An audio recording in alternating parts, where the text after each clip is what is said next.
நீஃப்லிமாலயா நேயர்களுக்கு வணக்கம். நான் உங்கள் பத்திரிகையாளர் ஆர்.எஸ். கார்த்திக். என் அருகில் சக்தி சரவணன். வணக்கம். நாங்கள் ரெண்டு பேரும் இந்த வீடியோவில் விமர்சன விவாதம் பகுதியில் பார்க்க இருக்கிற படம் kiss. Kiss kiss kiss kiss kiss kiss விட்டா அடிச்சிருவ போட்டுருக்குது. நான் வேணா உனக்கு அடிக்கலாம், நீ இந்த முகத்துக்கு ஏன் அடிக்கிற? படத்தோட பேர் ஒரு சுவாரஸ்யமாக சொன்னேன். படம் சுவாரஸ்யமாக இருந்ததா? கிஸ் பிடிக்காதவங்க இந்த உலகத்தில் யாராவது இருக்க முடியுமா? கிஸ் படம் பிடிக்காதவங்க இருக்கிறாங்களா இல்லை எல்லாரும் பார்க்கலாமா? அதுதான் இப்போ நீங்கள் சொல்ல போறீங்க. ஏன் நீ சொல்லுப்பா, நீ தான் பார்த்தல, என்னை மட்டுமே நம்மளை மாட்டி விட்டு தப்பிக்கிறது. இல்லை இல்லை, நீங்களே சொல்லுங்க. படத்தோட கதை உண்மையாகவே ஒரு ஃபேண்டஸியாக ஒரு கதை யோசிச்சிருக்கிறாங்க. கவின் நல்லா தான் நடிச்சிருக்கிறாரு. படத்தில் என்ன பார்த்துட்டே இருக்காரு. அவரே அவருக்கு வச்சுக்கிட்டாராம் கழட்டி போட்ட ஜட்டின்னு பேரை. இதெல்லாம் வந்து ஒரு ஹீரோவுக்கு கவுண்டமணி செந்தில சொல்றதுங்கிறது வேற. புரியுதா உங்களுக்கு? ஏதோ ஒரு பேர் வச்சு பணங்காமண்டையா அது இதுன்ட்டு ஒரு ஹீரோ ஒரு படத்தோட அது காமெடியா படத்துக்கு ஓகே, காமெடி சீன்ஸுக்கு ஓகே. ஒரு ஹீரோவுக்கு போய் ஒரு வீட்டு கணேஷ் ஏன்டா கழட்டி போட்ட சட்டி மாதிரி மூஞ்சி வச்சுட்டு சுத்திட்டு இருக்க அப்படின்னு கேட்கறது நமக்கு ஏன்பா அப்படி வச்சு நமக்கே கேட்க தோணுது. அதுதான் அடுத்தடுத்த சீன் அப்படியே தான் நம்மளுக்கு அவரை பார்க்க தோணுது. அதுதான் இந்த படத்துல. ஆனா வந்து ஒரு நம்ம சதீஷ் கிருஷ்ணா அவர் தான் இந்த படத்தோட இயக்குனர். இவர் டான்ஸர். கைட்டு போட்டு ஜட்டின்னு வச்சுக்கலாமா? ஏப்பா நீ வேற அதை விட்டு வெளில வைப்பா. உண்மையா ஒரு நல்ல படத்தை கொடுக்கணும்னு முயற்சி பண்ணியிருக்காரு. என்ன கதை அப்படின்னு பார்த்தீங்கன்னா, ஹீரோயின் ஹீரோ ரெண்டு பேரும் எப்படி சேர்றாங்க. லவ்வே பிடிக்காது. ஏன் பிடிக்காது அப்படின்னா, பல நூற்றாண்டு காலத்துக்கு முன்னாடி ஒரு மன்னர், அலாலகண்டன் ஒரு மன்னர், அவருக்கு யாராவது காதலிச்சா சுத்தமாக பிடிக்காது. அவர்கிட்ட இருக்கிற ஒரு குடிமகன், ஒரு போர் வீரன்னு கூட வச்சுக்கோங்களேன், அவன் என்ன பண்ணுறான், ஒரு காதலில் விழுறான். அந்த செய்தி கேட்டு அவனையும் அவன் காதலையும் ஒன்றா வச்சு ஒட்டுக்க கட்டி வச்சு எரிச்சிடுறாரு. நாசம் பண்ணி எரிச்சிடுறாரு. எரிச்சோன்னா அந்த காதலி சாவுறப்போ சாவம் விட்டுதான், நீ எத்தனை ஜென்மம் ஆனாலும் காதலித்து அதனால் சாவ அவன்ட்டு, எனக்கா எத்தனை ஜென்மம் எடுத்தாலும் எனக்கு காதல் வராதுன்றாரு. அந்த ஜென்மத்தோட பல வருஷங்களுக்கு அப்புறமான ஒரு வருஷம் தான் நம்ம கவின். இவருக்கு காதல், இவரும் காதல் ஆரம்பத்தில் எதுக்குறாரு. ஒரு கட்டத்துக்கு மேலே இவருக்கு காதல் கண்ணாமூச்சி காட்டுது. அப்போ அந்த காதலியோட சேர்ந்து கிஸ் அடிச்சாரா, இல்லை அந்த சாபம் விட்ட மாதிரி அந்த சாபத்துக்கு இலக்கானாரா? அப்படி சாபத்துக்கு இலக்கானார்னா அதுலேருந்து தப்பிக்க பரிகாரம்னு ஒன்று இருக்கும்ல, அந்த பரிகாரம் என்ன பண்ணாரா? பரிகாரம் பண்ணாரா? அந்த விஷயங்கள்லேருந்து தப்பிச்சு காதலியை கட்டி பிடிச்சி கிஸ் அடிச்சாரா இல்லையா? இதுதான் கதை.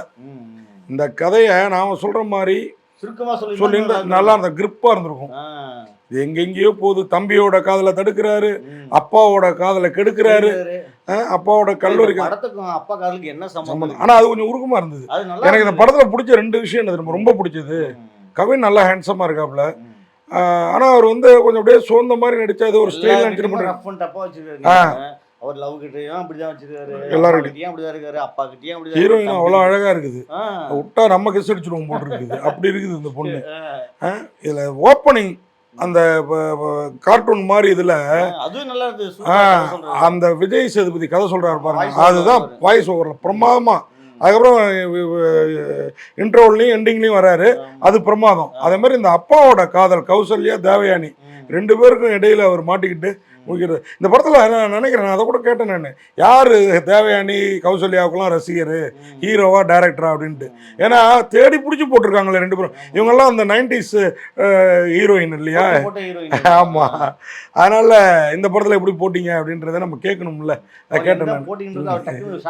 ஷாக் ஆகிட்டாரு. ஆமாம், ஆமாம். இல்லை உண்மையாக அந்த கேரக்டர் நல்லா டெப்த்தாக இருக்காங்க. அவங்களுக்கு ஒரு வியாதின்னு சொல்கிறப்ப கௌசல்யாவுக்கு அந்த கண்ணுக்கிட்டலாம் அந்த கருவலை கட்டிருக்கிறதுலாம் நல்லா இருக்குது.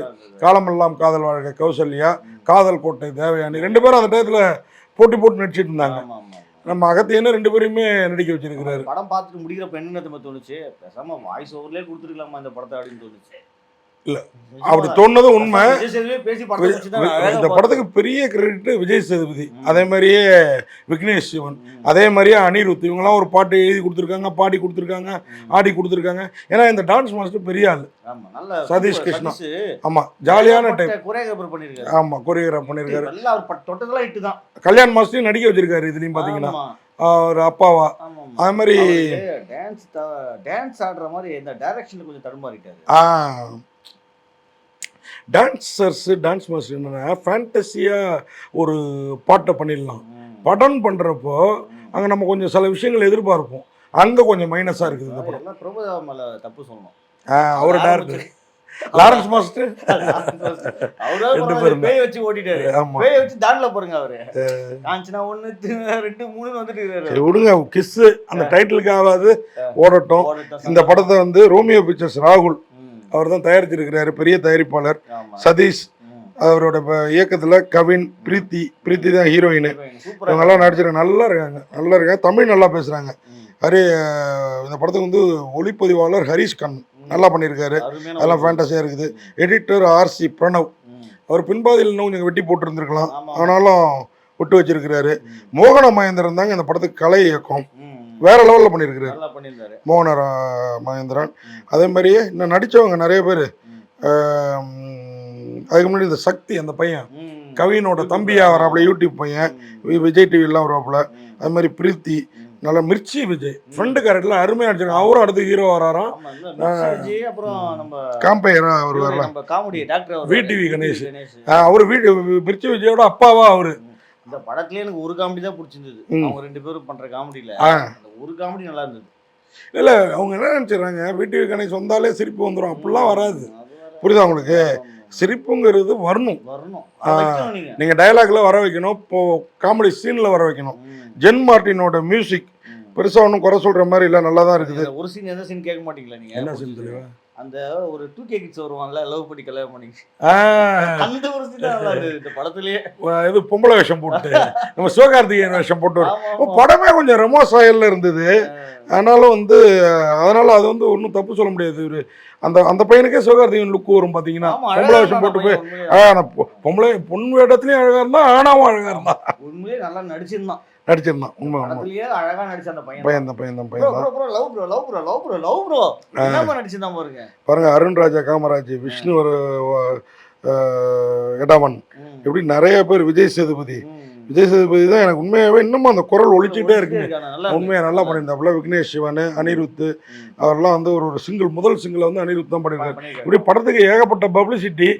ஆனா படத்துல நாய்க்கு கூட கிஸ்ஸின்னு வச்சிருக்கீங்க, ஹீரோவுக்கும் ஹீரோயினுக்கும் இன்னொரு 4-5 கிஸ்ஸின்னு வச்சிருந்தீங்கன்னா, கிஸ்ஸுங்கிற கிளைமாக்ஸ்ல 2 பேரும் நெருப்புல மாட்டிட்டு இருக்காங்க. அங்கிருந்து எப்படி தப்பிச்சாங்கிற காமிக்கல, தப்பிச்சு வந்துட்டா உட்காந்துருக்குறாங்க. அப்படி தப்பிக்கிறப்ப அவங்க கிஸ் அடிச்சுக்கிட்டே மெய் மறந்து இருந்தாங்க. யாரோ வந்து மழை பெஞ்சிருச்சா, நான் அங்கேயும் தூங்கிட்டணும். கிஸ் மிஸ் பண்ணிடாம பாருங்கன்னு சொல்லதான் ஆசை. மிஸ் பண்ணாலும் பரவாயில்ல, முடிஞ்சா பாருங்க. நன்றி, வணக்கம். இந்த வீடியோ உங்களுக்கு பிடிச்சிருந்தா லைக் பண்ணுங்க, கமெண்ட் பண்ணுங்க, ஷேர் பண்ணுங்க, சப்ஸ்கிரைப் பண்ணுங்க.